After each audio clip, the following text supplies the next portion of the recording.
Hello hi ಎಲ್ಲ ಹೇಗಿದ್ದೀರಾ? ಶೀಲಾ ಪಾಕಶಾಲೆ ಮತ್ತು ಪಾಠಶಾಲೆಗೆ ಆತ್ಮೀಯವಾದಂತಹ ಸ್ವಾಗತ. ಇವತ್ತಿನ ತರಗತಿಯಲ್ಲಿ ಮತ್ತೆ ಪ್ರೌಢಶಾಲಾ ಶಿಕ್ಷಕರ ಒಂದು ಪರೀಕ್ಷೆಯಲ್ಲಿ ಕೇಳಬಹುದಾದಂತಹ ಮಾನಸಿಕ ಸಾಮರ್ಥ್ಯ ಅಂದರೆ ಮೆಂಟಲ್ ಎಬಿಲಿಟಿ ಬಗ್ಗೆ ಒಂದು ವಿಡಿಯೋವನ್ನು ಮಾಡಿ ನಿಮಗೆ ತಿಳಿಸ್ಕೊಡ್ತಾ ಇದ್ದೀನಿ. ತುಂಬ ಉಪಯುಕ್ತವಾದಂತಹ ಮಾಹಿತಿ. ಯಾಕೆ ಅಂತಂದರೆ ಈ ಒಂದು ಪರೀಕ್ಷೆಯಲ್ಲಿ ಕನ್ನಡ, ಇಂಗ್ಲೀಷ್, ಕಂಪ್ಯೂಟರ್ ಹಾಗೆ ಮಾನಸಿಕ ಸಾಮರ್ಥ್ಯ ಇತ್ತೀಚಿನ ಘಟನೆಗಳ ಬಗ್ಗೆ ಸಹ ಪ್ರಶ್ನೆಗಳು ಇರುತ್ತೆ.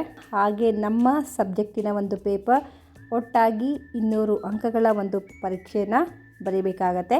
ಈ ಪರೀಕ್ಷೆಯಲ್ಲಿ ಒಟ್ಟು 200 ಅಂಕಗಳು ಬರುತ್ತೆ. 2 ಪೇಪರ್ಗಳು ಬರುತ್ತೆ. 2 ಪೇಪರಿಂದ ಸಹ 100 ಅಂಕಗಳು. ಮೊದಲನೆಯ ಪೇಪರ್ನಲ್ಲಿ ಕನ್ನಡ, ಇಂಗ್ಲೀಷ್, ಮಾನಸಿಕ ಸಾಮರ್ಥ್ಯ ಹಾಗೂ ಪ್ರಚಲಿತ ಘಟನೆಗಳು ಹಾಗೂ ಕಂಪ್ಯೂಟರ್ ಜ್ಞಾನದ ಬಗ್ಗೆ ಪರೀಕ್ಷೆ ಇರುತ್ತೆ. ಹಾಗಾದರೆ ಸಮಯವನ್ನು ವ್ಯರ್ಥ ಮಾಡದೆ ಪ್ರಶ್ನೆಗಳು ಯಾವುದ್ಯಾವುದು ಅಂತ ನೋಡ್ಕೊಂಡು ಬರೋಣ. ಮೊದಲನೆಯ ಪ್ರಶ್ನೆ ನೋಡಿ, ಇಲ್ಲಿ ಒಂದು ಲೆಕ್ಕಕ್ಕೆ ಸಂಬಂಧಪಟ್ಟಂತಹ ಒಂದು ಪ್ರಶ್ನೆ ಇದೆ. ಇಲ್ಲಿ ಮೊದಲನೇ ಪ್ರಶ್ನೆಯಲ್ಲಿ 2, 4, 8, 16, 32 ಅನ್ನೋದು ಪ್ರಶ್ನೆ ಇದೆ. ಮುಂದಿನ ಸಂಖ್ಯೆ ಯಾವುದು ಅಂತ ಗುರುತಿಸಬೇಕು ಅನ್ನೋದು ಇಲ್ಲಿ ಪ್ರಶ್ನೆ ಇದೆ. ಮುಂದಿನ ಸಂಖ್ಯೆ 64. ನಾನು ಮೊದಲಿಗೆ ಉತ್ತರವನ್ನು ಹೇಳ್ಕೊಳ್ತಾ ಹೋಗ್ತೀನಿ. ಕೊನೆಗೆ ಈ ಕ್ವಶನ್ಗಳಿಗೆ ಅಥವಾ ಪ್ರಶ್ನೆಗಳಿಗೆ ಯಾವ ರೀತಿ ಉತ್ತರವನ್ನು ಬಿಡಿಸೋದು ಅಂತ ಕೊನೆಯಲ್ಲಿ ನಿಮಗೆ ತಿಳಿಸ್ತಾ ಹೋಗ್ತೀನಿ, ಆಯಿತಾ? ದಿನ ಪ್ರಶ್ನೆಗೆ ಹೋಗೋಣ. ಬಹಳ ಉಪಯುಕ್ತವಾದಂತಹ ಮಾಹಿತಿ. ನೀವು ಅರ್ಥವನ್ನು ಮಾಡ್ಕೊಳ್ಳಿ. ಏಕೆಂದರೆ ಮೆಂಟಲ್ ಎಬಿಲಿಟಿಯನ್ನು ಸ್ವಲ್ಪ ಕಷ್ಟವಾಗಿ ಇರುತ್ತೆ. ನೀಟಾಗಿ ಅರ್ಥ ಮಾಡಿಕೊಂಡು ಇದಕ್ಕೆ ಉತ್ತರವನ್ನು ಬರಿಬೇಕಾಗತ್ತೆ. ಎರಡನೇ ಪ್ರಶ್ನೆ 5, 10, 20, 40 ಕ್ವಶನ್ ಮಾರ್ಕ್ ಇದೆ. ನಂತರ 160. ಮಧ್ಯದಲ್ಲಿ ಇರುವಂತಹ ಕ್ವಶನ್ ಮಾರ್ಕಲ್ಲಿ ಬರಬೇಕಾದಂಥ ಸಂಖ್ಯೆ ಯಾವುದು ಅನ್ನೋದು ಪ್ರಶ್ನೆ. ಹಾಗಾಗಿ 80. ಮುಂದಿನ ಪ್ರಶ್ನೆಗೆ ಹೋಗೋಣ. ಪ್ರಶ್ನೆ ಸಂಖ್ಯೆ 3, 6, 9, 12 ಕ್ವಶನ್ ಮಾರ್ಕ್ 18 ಅಂತ ಇದೆ. ಇದಕ್ಕೆ ಸರಿಯಾದಂತಹ ಉತ್ತರ 15 ಸರಿಯಾದಂತಹ ಉತ್ತರ. ಅಂದರೆ 3, 3 2 6, 3 3 9, 3 4 12, 3 5 15, 3 6 18 ಅಂತ ಕೊಟ್ಟಿದ್ದಾರೆ. ಹಾಗಾಗಿ 15 ಸರಿಯಾದಂತಹ ಉತ್ತರ. ಮುಂದಿನ ಪ್ರಶ್ನೆ 4 ನೋಡ್ಕೊಳ್ಳಿ. 100, 90, 80, 70 ಕ್ವಶನ್ ಮಾರ್ಕ್ 50 ಅಂತಿದೆ. 70ರ ಹಿಂದಿನ ಸಂಖ್ಯೆ ಎಷ್ಟು ಅನ್ನೋದು ಅಂದರೆ 60 ಇಲ್ಲಿ ಸರಿಯಾದಂತಹ ಉತ್ತರ. ಏಕೆಂದರೆ 70ರ ಹಿಂದಿನ ಸಂಖ್ಯೆ ಬರುವಂಥದ್ದು 60 ಅಂತ ಹೇಳ್ತೀವಿ. ಇಲ್ಲಿ 10ರ ಸಂಖ್ಯೆ ಜಂಪ್ ಆಗಿದೆ. ಹಾಗಾಗಿ 70ರ ಹಿಂದಿನ ಸಂಖ್ಯೆ ಅಂದಾಗ 60 ಅಂತ ಹೇಳ್ತೀವಿ. ಮುಂದಿನ ಪ್ರಶ್ನೆ 5, 1, 4, 9, 16 ಕ್ವಶನ್ ಮಾರ್ಕ್ 36 ಅಂತ ಇದೆ. ಇಲ್ಲಿ ಬರುವಂತಹ ಉತ್ತರ 25. ಮುಂದಿನ ಪ್ರಶ್ನೆ ಯಾವುದು ಅಂತ ನೋಡೋಣ.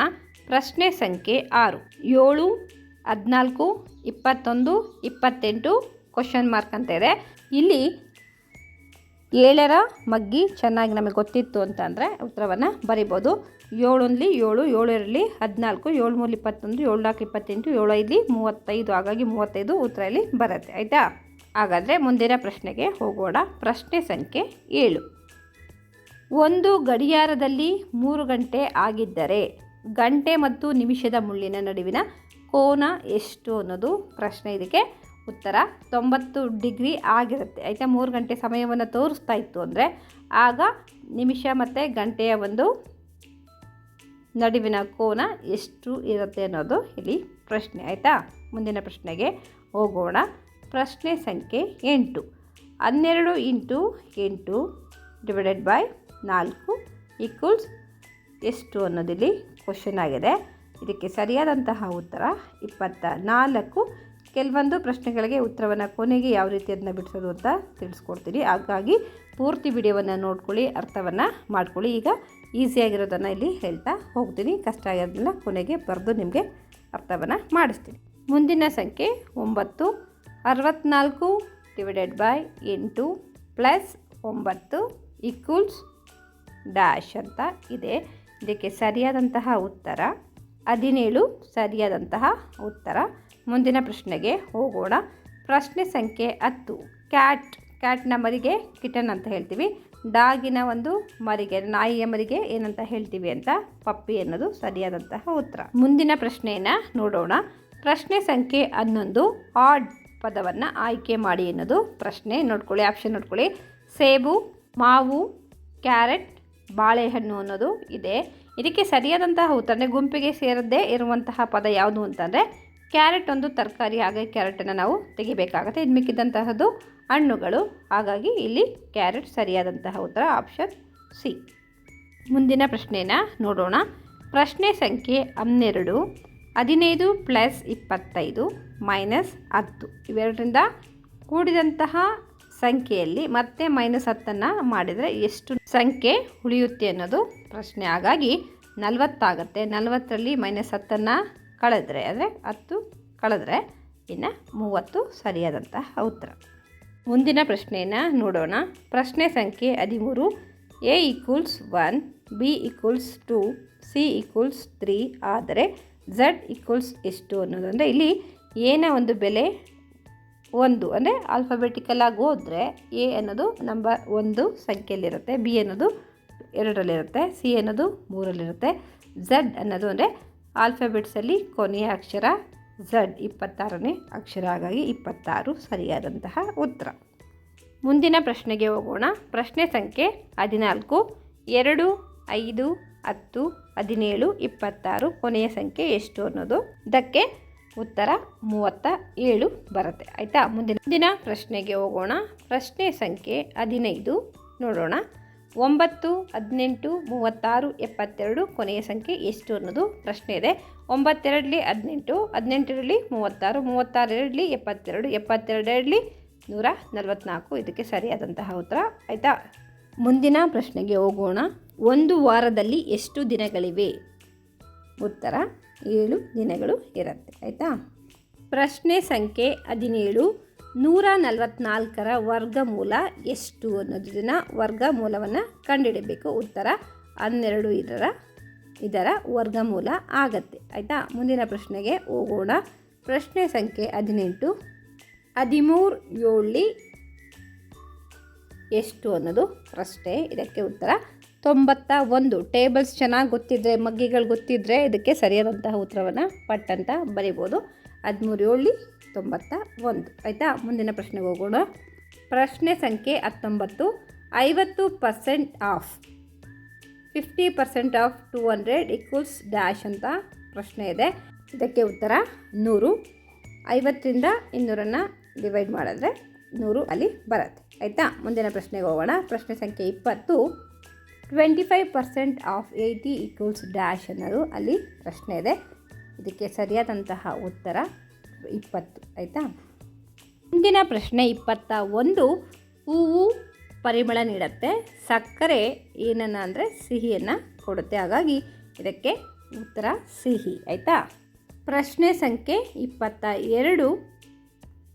11, 22, 33, 44 ಅಂದರೆ ಮುಂದಿನ ಸಂಖ್ಯೆ ಎಷ್ಟು ಅನ್ನೋದು ಇಲ್ಲಿ ಪ್ರಶ್ನೆ. ಇದಕ್ಕೆ ಸರಿಯಾದಂತಹ ಉತ್ತರ 55. 11, 22, 33, 44 ಆದ ನಂತರ ಬರುವಂತಹ 10 ಸಂಖ್ಯೆ ಮುಂದಕ್ಕೆ ಹೋದರೆ 55 ಅಲ್ಲಿ ಸಂಖ್ಯೆ ಬರುತ್ತೆ. ಆಯಿತಾ.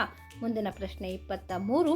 ಒಂದು ಚೌಕಕ್ಕೆ ಎಷ್ಟು ಬದಿಗಳಿವೆ? ಅಂದರೆ ಒಂದು ಚೌಕ ಅಂದರೆ ಸ್ಕ್ವೇರ್ ಅಂತ ಹೇಳ್ತೀವಿ. ಸ್ಕ್ವೇರ್ಗೆ 4 ಬದಿಗಳಿವೆ, 4 ಮೂಲೆಗಳಿದೆ ಅಂತ ಹೇಳ್ತೀವಿ. ಮುಂದಿನ ಪ್ರಶ್ನೆ 24 ನೋಡೋಣ. ಪ್ರಶ್ನೆ ಸಂಖ್ಯೆ 24. 125 / 5 = ಎಷ್ಟು ಅನ್ನೋದು ಇದೆ. ಇಲ್ಲಿ 5ರಿಂದ 125ನ್ನು ನಾವು 5ರಿಂದ 125ನ್ನು ಭಾಗಿಸಿದರೆ 25 ಉತ್ತರ ಅಲ್ಲಿ ಬರುತ್ತೆ. ಆಯಿತಾ. ಹಾಗಾಗಿ 25 ಸರಿಯಾದಂತಹ ಉತ್ತರ. ಮಾನಸಿಕ ಸಾಮರ್ಥ್ಯದ ಮೇಲೆ ಇದ್ದಂತಹ 25 ಪ್ರಶ್ನೆಗಳಲ್ಲಿ ಈಗ 25ನೇ ಪ್ರಶ್ನೆಗೆ ನಾವೀಗ ಬಂದಿದ್ದೀವಿ. 25ನೇ ಪ್ರಶ್ನೆ ಯಾವುದು ಅಂತ ನೋಡೋಣ. 8, 27, 64, 125 ಎಷ್ಟು ಲಾಸ್ಟಲ್ಲಿ ಕ್ವಶನ್ ಮಾರ್ಕ್ ಇದೆ, ಅದಕ್ಕೆ ಉತ್ತರವನ್ನು ಕಂಡುಹಿಡಿಬೇಕು. ಉತ್ತರ ಇದಕ್ಕೆ 216. 6 ಕ್ಯೂಬ್ ಅಂತ ಹೇಳ್ತೀವಿ. 6ಅನ್ನು 6 × 6 × 6 ಅಂತ ಅದನ್ನು ಗುಣಾಕಾರ ಮಾಡಿದರೆ ಒಟ್ಟು 216 ಉತ್ತರ ಅಲ್ಲಿ ಬರುತ್ತೆ. ಈ ಮಾಹಿತಿ ಖಂಡಿತ ನಿಮಗೆ ಇಷ್ಟ ಆಗುತ್ತೆ, ಯಾಕೆಂದರೆ ಪರೀಕ್ಷೆಯಲ್ಲಿ ಬರುವಂತಹ ಯಾವ ರೀತಿ ಪ್ರಶ್ನೆಗಳನ್ನು ಕೇಳ್ಬೋದು ಅನ್ನೋದನ್ನ ಸುಲಭವಾಗಿ ತಿಳಿಸಿಕೊಡುವಂಥ ಪ್ರಯತ್ನವನ್ನು ನಾನು ಮಾಡಿದ್ದೀನಿ. ಆದಷ್ಟು ಪೂರ್ತಿ ವಿಡಿಯೋವನ್ನು ನೋಡಿ. ಈಗ ಮೊದಲೇ ಹೇಳಿದಂತೆ ನಾನು ಕೆಲವೊಂದು ಲೆಕ್ಕಗಳನ್ನು ನಿಮಗೆ ಮಾಡಿ ತೋರಿಸ್ತೀನಿ ಅಂತ, ಈಗ ಅದನ್ನು ನೋಡೋಣ. ಆಯಿತಾ. ನೋಡಿ, ಬಹಳ ಗಮನವಿಟ್ಟು ಕೇಳಿಸ್ಕೊಳ್ಳಿ, ನೋಡ್ಕೊಳ್ಳಿ, ಅರ್ಥವನ್ನು ಮಾಡ್ಕೊಳ್ಳಿ. ತುಂಬ ಸುಲಭವಾಗಿ ಹೇಳುವಂತಹ ಪ್ರಯತ್ನವನ್ನು ನಾನು ಮಾಡಿದ್ದೇನೆ. ಇನ್ನೂ ತುಂಬ ಪ್ರಶ್ನೆಗಳಿದೆ, ಅದನ್ನು ತೆಗೆದು ಒಂದೊಂದೇ ನಾವು ಬಿಡಿಸಿ ನೋಡೋಣ. ನೋಡಿ, ಒಂದು ಪುಸ್ತಕದ ಮೇಲೆ ನಾನು ನಿಮಗೆ ಬರೆದು ತೋರಿಸ್ತಾ ಇದ್ದೀನಿ. ಮೆಂಟಲ್ ಎಬಿಲಿಟಿಗೆ ಸಂಬಂಧಪಟ್ಟಂತಹ ಕೆಲವೊಂದು ಪ್ರಶ್ನೆಗಳು ಅಂತ ಹೇಳಿದೆ. ಒಂದು ಮೊದಲನೇ ಪ್ರಶ್ನೆಯನ್ನು ನೋಡಿ, 2, 4, 6, 8, 16, 32 ಅಂತ ಕೊಟ್ಬಿಟ್ಟು ಕ್ವಶನ್ ಮಾರ್ಕನ್ನು ಕೊಟ್ಟಿದ್ದಾರೆ. ಇದನ್ನು ಯಾವ ರೀತಿ ಕಂಡುಹಿಡಿಯೋದು ನೋಡೋಣ ಬನ್ನಿ. ಇಲ್ಲಿ ನೋಡಿ, ಇಲ್ಲಿ ಫಸ್ಟು ಕೊಟ್ಟಿರುವಂತಹ ಸಂಖ್ಯೆಯನ್ನು ಹಾಕೊಳ್ಳಿ. 2 × 2 2 × 2 ಅಂದರೆ 2 4 ಉತ್ತರ ಇದೆ. ನೆಕ್ಸ್ಟ್ ಅದನ್ನು ನಾವು ಮಲ್ಟಿಪ್ಲಿಕೇಶನ್ ಮಾಡಬೇಕಾಗತ್ತೆ. ನೋಡಿ, ಇಲ್ಲಿ 4 2 8 ಸರಿ ಇದೆಯಾ. ನೆಕ್ಸ್ಟು 8 ಉತ್ತರ ಬಂತ. 8 ಮತ್ತೆ 2ರಿಂದ ಗುಣಿಸಿದ್ರೆ 16 ಉತ್ತರ ಬರುತ್ತೆ. 16ರಿಂದ ಮತ್ತೆ 2 ಗುಣಿಸಿದ್ರೆ 32 ಉತ್ತರ ಬರುತ್ತೆ. ಕೊನೆಗೆ ಕೊಟ್ಟಿರುವಂತಹದ್ದು ಕ್ವಶನ್ ಮಾರ್ಕ್, ಕೊನೆಯ ಉತ್ತರವನ್ನು ನಾವೀಗ ಕಂಡುಹಿಡಿಬೇಕಾಗಿತ್ತು. ಈಗ 32 ಅಂತ ಉತ್ತರ ಬಂದಿದೆಯಲ್ಲ, 32ಕ್ಕೆ 2 ಸೇರಿಸಿ ಗುಣಿಸಿದಾಗ ಒಟ್ಟು 64. ನೋಡಿ, ಇಲ್ಲಿ 2 2 4 2 3 6 ಒಟ್ಟು 64 ಉತ್ತರ ಅಲ್ಲಿ ಬಂತು. ಈ ರೀತಿ ಸುಲಭವಾಗಿ ಉತ್ತರವನ್ನು ಕಂಡುಹಿಡಿಬೇಕು, ಆಯಿತಾ. ನೋಡಿ, ಇಲ್ಲಿ 64 ಮೊದಲನೆಯ ಪ್ರಶ್ನೆಗೆ ಉತ್ತರ ಅಂತ ನಾನು ನಿಮಗೆ ತಿಳಿಸ್ದೆ. ಈ ರೀತಿ ನೀವು ಸ್ವಲ್ಪ 1 ನಿಮಿಷ ಥಿಂಕ್ ಮಾಡಿದ್ರೆ ಉತ್ತರ ನಮಗೆ ಪಟ್ಟಂತ ಗೊತ್ತಾಗುತ್ತೆ, ಆಯಿತಾ. ಸ್ವಲ್ಪ ತಾಳ್ಮೆಯಿಂದ ಯೋಚನೆಯನ್ನು ಮಾಡಿ ಉತ್ತರವನ್ನು ಬರೀಬೇಕಾಗುತ್ತೆ. ಯಾಕೆ ಒಂದು ಸರಿ ತಪ್ಪು ಉತ್ತರವನ್ನು ಬರೆದ್ರೆ ಮತ್ತೆ ಸರಿ ಮಾಡೋದಕ್ಕೆ ಆಗೋದಿಲ್ಲ. ಹಾಗಾಗಿ ಯೋಚಿಸಿ ಸರಿಯಾಗಿ ಉತ್ತರವನ್ನು ಬರೀರಿ. ಇಲ್ಲಿ ಮೊದಲನೇ ಪ್ರಶ್ನೆಗೆ ಬಂದಂಥ ಉತ್ತರ ಎಷ್ಟು ಅಂತಂದರೆ 64. ಎರಡನೇ ಪ್ರಶ್ನೆಯನ್ನು ನೋಡೋಣ. 5, 10, 20, 40 ಆಮೇಲೆ ಡ್ಯಾಶ್ ಕೊಟ್ಟಿದ್ದಾರೆ, ಅದನ್ನೇ ನಾವು ಕಂಡುಹಿಡಬೇಕು. ಕೊನೆಯ ಉತ್ತರ ಅಲ್ಲಿ 160 ಅಂತ ಕೊಟ್ಟಿದ್ದಾರೆ. ಇಲ್ಲಿ ನೋಡ್ಕೊಳ್ಳಿ, ಇಲ್ಲಿ 5 × 2ರಿಂದ ನಾವು ಗುಣಿಸಿದ್ರೆ 5 2 10 ಆಯಿತಾ. ಮತ್ತು ಉತ್ತರ ಬಂದಿದ್ದು ಉತ್ತರ 10. 10ರಿಂದ 2ನ್ನ ಗುಣಿಸಿದ್ರೆ 20 ಆಯಿತಾ. 10 2 20 ಅಂತ ಹೇಳ್ತೀವಿ. 20ನ್ನು ಹಾಕ್ಕೊಂಡು ಮತ್ತೆ 2ರಿಂದ ಗುಣಿಸಿದರೆ ಅಥವಾ ಗುಣಾಕಾರ ಮಾಡಿದರೆ 22 40 ಮತ್ತು 40 × 2 80. 4 2 8 ಅಂತ ಹೇಳ್ತೀವಿ. 80 ಇಲ್ಲಿ ಉತ್ತರ ಆಯಿತು, ಆಯಿತಾ. ನೆಕ್ಸ್ಟು ಕಂಡುಹಿಡಿಬೇಕಾಗಿರುವಂಥ ಸಂಖ್ಯೆನ ನೋಡ್ಕೊಳ್ಳಿ. 80 × 2ನ್ನು ಗುಣಿಸಿದಾಗ ನಮಗೆ ಬರುವಂತಹ ಉತ್ತರ 160. 8 2 16 ಅಂತ ಹೇಳ್ತೀವಿ. ಇಲ್ಲಿ 40 ಆದ ನಂತರ ಬೇಕಾಗಿದ್ದಂತಹ ಉತ್ತರ ಯಾವುದು ಅಂತಂದರೆ ಇಲ್ಲಿ ನೋಡ್ಕೊಳ್ಳಿ, 80 ಅನ್ನೋದು ಸರಿಯಾದಂತಹ ಉತ್ತರ. ಇಲ್ಲಿ ಮಾಡಿ ತೋರಿಸಿದ್ದೀನಿ. ಉತ್ತರವನ್ನು ಈಗ ಬರೆದು ನಿಮಗೆ ತೋರಿಸ್ತಾ ಇದ್ದೀನಿ. ಇದಕ್ಕೆ ಬಂದಂತಹ ಉತ್ತರ 80. ಮೂರನೇ ಪ್ರಶ್ನೆಗೆ ಹೋಗೋಣ. 3, 6, 9, 12 ಕ್ವಶನ್ ಮಾರ್ಕ್ ಕೊಟ್ಟಿದ್ದಾರೆ. ನಂತರ 18 ಅಲ್ಲಿ ಕೊಟ್ಟಿದ್ದಾರೆ. ಈಗ ನೋಡೋಣ. 3 × 2ರಿಂದಲೇ ಗುಣಿಸಿದಾಗ 3 2 6 ಉತ್ತರ ಬಂತಲ್ವಾ. ನೆಕ್ಸ್ಟ್ ನೋಡೋಣ. ಮುಂದಿನ ಸಂಖ್ಯೆ 9 ಇದೆ. 9ನ್ನು ಗುಣಿಸ್ಬೇಕು. ಗುಣಿಸಿದಾಗ 9 ಉತ್ತರ ಬರಬೇಕು. 3 × 3 ಹಾಕ್ಕೊಂಡ್ರೆ 3 3 9 ಉತ್ತರ ಬಂತು ಅಲ್ವಾ. ಈಗ ಇದೇ ರೀತಿ ನೀವು ಮಾಡ್ಕೊಂಡು ಹೋಗಬೇಕಾಗತ್ತೆ. ಹಾಗೆ 3 × 4 12 3 4 12 ಅಂತ ಹೇಳ್ತೀವಿ. ಈಗ ಕಂಡುಹಿಡಿಯಬೇಕಾಗಿರುವಂತಹದ್ದನ್ನು ನೋಡ್ಕೊಳ್ಳಿ. 3 × 5 3 5 15 ನಮಗೆ ಬೇಕಾದಂಥ ಉತ್ತರ ಅಲ್ಲಿ 15 ಸಿಕ್ಕಾಯಿತು, ಆಯಿತಾ. ಈಗ ನೋಡ್ಕೊಳ್ಳಿ, 3 × 6 18 3 6 18 ಆಯಿತಾ. ಬಂದಂತಹ ಉತ್ತರ 15 3 5 15. ಈ ರೀತಿಯೂ ಕ್ವಶನ್ ಇರುತ್ತೆ, ಆ ರೀತಿ 2 ಸ್ಕಿಪ್ ಇರುತ್ತೆ ಅಥವಾ ರಿಪಿಟೇಷನು ಇರುತ್ತೆ. ಹಾಗಾಗಿ ಯೋಚನೆಯನ್ನು ಮಾಡಿ ಉತ್ತರವನ್ನು ನಾವು ಕಂಡಿಟ್ಕೊಳ್ಬೇಕಾಗತ್ತೆ, ಆಯಿತಾ. ನೋಡಿ, 15 ಸರಿಯಾದಂತಹ ಉತ್ತರ ಇಲ್ಲಿ ಕಂಡಿಟ್ಕೊಂಡ್ವಿ. 4ನೇ ಪ್ರಶ್ನೆಗೆ ಹೋಗೋಣ. ಇಲ್ಲಿ 100 90 80 70 ಕ್ವಶನ್ ಮಾರ್ಕ್ ಕೊಟ್ಟಿದ್ದಾರೆ ಮತ್ತು 50. ಈಗ ಹಿಂದೆಯಿಂದ ಬ್ಯಾಕ್ವರ್ಡ್ ನಂಬರ್ ಅಂತ ಹೇಳ್ತಿಲ್ಲ, ಆ ರೀತಿನಾದ್ರು ಹುಡಿಕೊಂಡು ಹೋಗ್ಬೋದು. ಅಥವಾ 50 ಆದಮೇಲೆ ಯಾವ ಸಂಖ್ಯೆ ಬರುತ್ತೆ ಅನ್ನೋದನ್ನ ಯೋಚನೆಯನ್ನು ಮಾಡಿ ಯಾವ್ದು ನಂಬರ್ ಬಿಟ್ಟು ಹೋಗಿದೆ ಅದನ್ನು ತಕ್ಷಣ ಅಲ್ಲಿ ಪಟ್ ಅಂತ ಬರಿಬೋದು. ಇಲ್ಲಿ ನೋಡಿ, ಇಲ್ಲಿ 100ರಿಂದ -10ನ್ನು ಮಾಡಿದ್ರೆ 100ರಲ್ಲಿ 10 ಹೋಯಿತು ಅಂದರೆ 90 ಉತ್ತರ ಬಂತು ಅಲ್ವಾ. ಅದೇ ರೀತಿ ಮೈನಸ್ ಮಾಡ್ಕೊಳ್ತಾ ಹೋದರೆ ನಮಗೆ ಉತ್ತರ ಸಿಕ್ಕತ್ತೆ. 90ನ್ನು ಮತ್ತೆ 10ರಿಂದ ಮೈನಸ್ ಮಾಡಿದ್ರೆ 80 ಆಯಿತಾ. ನೆಕ್ಸ್ಟು 80ನ್ನು 10ರಿಂದ ಕಳೆದಾಗ ನೋಡಿ, 80 - 10 ಮೈನಸ್ ಮಾಡಿಕೊಂಡಾಗ 70 ಉತ್ತರ ನಮಗೆ ಬರುತ್ತೆ. ನೆಕ್ಸ್ಟು 70ನ್ನು ಬರ್ಕೊಳ್ಬೇಕು. 10ರಿಂದ ಕಳೆದ್ರೆ 60 ಅಲ್ಲಿ ಉತ್ತರ ನಮಗೆ ಸಿಕ್ತು. 70ರಲ್ಲಿ 10 ಹೋದಾಗ 60 ಅಲ್ಲಿ ನಮಗೆ ಸಿಕ್ಕತ್ತೆ, ಆಯಿತಾ. ಈ ರೀತಿ ಪ್ರಶ್ನೆಯನ್ನು ಓದ್ಕೊಂಡು ಅರ್ಥ ಮಾಡ್ಕೊಳ್ಬೇಕಾಗತ್ತೆ. ಈಸಿಯಾಗಾರು ಮಾಡ್ಬೋದು, ಇಲ್ಲ ಥಿಂಕ್ ಮಾಡಿ ಒಂದ್ಸರಿ ನೀವು ಈ ರೀತಿ ಕೈಲಿ ಬರೆದು ಮಾಡಿದ್ರೆ ಇನ್ನೂ ಸುಲಭವಾಗಿ ಅರ್ಥ ಆಗುತ್ತೆ. ಸರಿಯಾದಂಥ ಉತ್ತರ ಸಹ ಸಿಕ್ಕತ್ತೆ. ಇಲ್ಲಿ ಮುಂದಿನ ಪ್ರಶ್ನೆಗೆ ಹೋಗೋಣ. ಮಾನಸಿಕ ಸಾಮರ್ಥ್ಯದ ಮೇಲೆ ಪ್ರಶ್ನೆಗಳು ಖಂಡಿತ ಬರುತ್ತೆ. ಹಾಗಾಗಿ ಈಸಿಯಿಂದ ಡಿಫಿಕಲ್ಟ್ ಎಲ್ಲ ಪ್ರಶ್ನೆಗಳನ್ನು ಸಹ ಕಲೀರಿ, ತುಂಬ ಈಸಿ ಆಗುತ್ತೆ. ನಾನು ಕೆಲವೊಂದು ಪ್ರಶ್ನೆಗಳನ್ನು ಮಾತಲ್ಲಿ ತೊಗೊಂಡು ನಿಮಗೆ ಹೇಳ್ಕೊಡ್ತಾ ಇದ್ದೀನಿ. ಇನ್ನೂ ತುಂಬ ಪ್ರಶ್ನೆಗಳಿದೆ, ಅದಕ್ಕೆ ಸಮಯ ಬೇಕು. ಸಮಯ ಸಿಕ್ಕಾಗ ಮತ್ತೆ ವಿಡಿಯೋವನ್ನು ಮಾಡಿ ನಿಮಗೆ ಹೇಳ್ಕೊಡ್ತೀನಿ. ಇನ್ನು ಮುಂದಿನ ಪ್ರಶ್ನೆಗೆ ಹೋಗೋಣ. ಇಲ್ಲಿ 15 + 25 ಮತ್ತು -10 ಈಕ್ವಲ್ಸ್ ಕ್ವಶನ್ ಮಾರ್ಕ್ನ ಕೊಟ್ಟಿದ್ದಾರೆ. ಕಂಡುಹಿಡಬೇಕು ಇದರ ಬೆಲೆಯನ್ನು. 15 + 25 ಆ್ಯಡ್ ಮಾಡಿದಾಗ 40 ಉತ್ತರ ಸಿಕ್ಕುತ್ತೆ. ಈ 40ರಲ್ಲಿ -10 ಮಾಡಿದಾಗ 40ರಲ್ಲಿ 10 ಹೋದರೆ 30. ಆಯಿತಾ? ನಮಗೆ ಬೇಕಾದಂತಹ ಉತ್ತರ ಯಾವುದು ಅಂತ ಅಂದರೆ ಸಿಕ್ಕಾಯಿತು 30 ಅನ್ನೋದಲ್ಲಿ ಸರಿಯಾದಂತಹ ಉತ್ತರ ಬರುತ್ತೆ. ಆಪ್ಷನ್ನ ನೋಡ್ಕೊಳ್ಳಿ. ಆಪ್ಷನ್ ಕೊಟ್ಟಾಗ ಈ ಉತ್ತರ ಇತ್ತು ಅಂತಂದರೆ ಈ ಉತ್ತರವನ್ನು ನೀವು ಬರೀಬೇಕಾಗತ್ತೆ. ಆಯಿತಾ? ನೆಕ್ಸ್ಟು 6ನೇ ಪ್ರಶ್ನೆ. 9, 18, 36, 72 ಕ್ವಶನ್ ಮಾರ್ಕ್ನ ಕೊಟ್ಟಿದ್ದಾರೆ. ಕೊನೆಯ ಒಂದು ಸಂಖ್ಯೆ ಯಾವುದು ಅಂತ ಇಲ್ಲಿ ಪ್ರಶ್ನೆ ಇದೆ. ಇದಕ್ಕೆ ಉತ್ತರವನ್ನು ಈಗ ಕಂಡುಹಿಡ್ಕೊಳ್ಳೋಣ. ಆಯಿತಾ? 9 ಟೇಬಲ್ಸ್ ಚೆನ್ನಾಗಿ ಬರಬೇಕು. ಟೇಬಲ್ಸ್ ಬಂದರೆ ಮಾತ್ರ ಬೇಗ ಪಟಪಟ ಅಂತ ಲೆಕ್ಕಗಳನ್ನು ಮಾಡೋದಕ್ಕೆ ಸಾಧ್ಯ. ಆಯಿತಾ? 18 36. ಆಯಿತಾ? 36 × 2 72.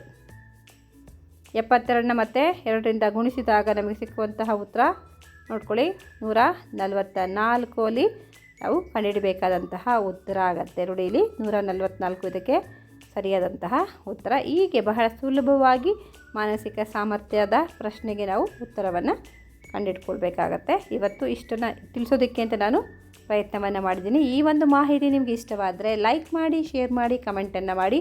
ಹಾಗೆ ಇನ್ನು ನಮ್ಮ ಚಾನಲ್ಗೆ ಯಾರು ಸಬ್ಸ್ಕ್ರೈಬ್ ಆಗಿಲ್ಲ ಮರೆಯದೆ ಸಬ್ಸ್ಕ್ರೈಬ್ ಆಗಿ. ಹೊಸ ವಿಡಿಯೋ ನೋಟಿಫಿಕೇಷನ್ಗೋಸ್ಕರ ಬೆಲ್ಲೈಕನ್ನ ಪ್ರೆಸ್ ಮಾಡಿ.